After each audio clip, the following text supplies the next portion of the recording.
Now, streaming live, this is KSLA News Now. Well, thanks for joining us. You're watching KSLA News Now. I'm Jeff Horchak. After yesterday's 4.9 magnitude earthquake hit northwest Louisiana, the Louisiana Department of Conservation and Energy, along with the U.S. Geological Survey, are trying to find out exactly what caused this quake. According to the USGS, there's been nearly a dozen low-magnitude earthquakes since last December. The USGS did not confirm the cause of the most recent earthquake, but says there's been an uptick within the past 5 years. And they say the Arklatex has a history of induced seismicity, where activities from oil and gas manufacturers put pressure on faults in the Earth's crust, triggering seismic waves. However, Patrick Cougarez from the LDCE says that fracking and saltwater disposal are not the causes, but are looking into other possible activities.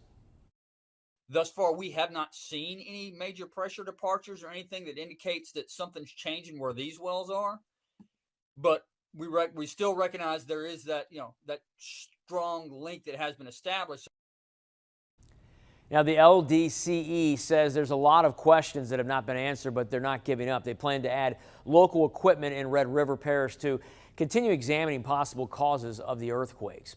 Well, crews made more progress overnight on Shreveport's water system repair. Workers removed the damaged section of the 42-inch transmission line, and officials say that system pressure remains stable across the city. Now, the voluntary boil advisory is still in place. In the Water and Sewage Department, they continue working around the clock and will share more updates as repairs move forward. New in your crime tracker tonight, a federal grand jury has indicted a Shreveport man accused of making online threats against federal officials. A federal grand jury in Shreveport indicted 31-year-old Justin Chadwick Butler on 3 counts, including cyberstalking and making threats against the Speaker of the House, Mike Johnson, and President Trump. Court documents say that Butler used social media to post graphic messages about killing what he called traitors, directly tagging the Speaker's account. Now, if convicted, he faces up to 5 years in federal prison on each count, plus supervised release. Well, the Louisiana Supreme Court has suspended Shreveport City Court Judge Shiva Sims for 9 months without pay and ordered her to repay more than $5,800. Justices say that Sims showed impatience toward a plaintiff, overstepped her role in an eviction case, and even failed to follow criminal procedure laws, noting that she was disciplined once before. Now, the court says the pattern of misconduct damages public trust, and we're working to learn what this means moving forward. And storms stay isolated tonight, but tomorrow, widespread rain is in the cards for us in the Arklatex. I'll have the details when we come back.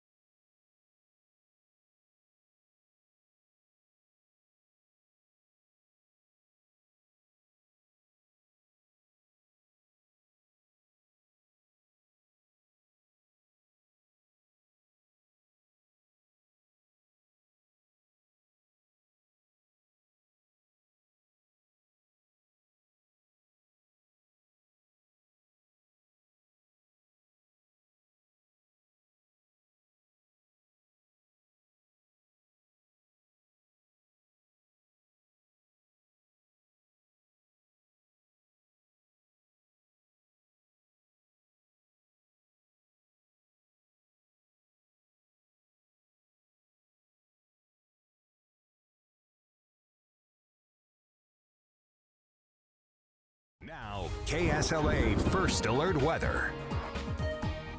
Well, now through Saturday afternoon, we've got first alert weather days in place. That outlook there that you see on the map is for tonight. We've got a level 2 risk along and north of I-30 and an enhanced risk for parts of Red River County in Texas and McCurtain County. Hail and a brief tornado will be possible alongside damaging winds, and most of that greatest threat again will be along and north of I-30.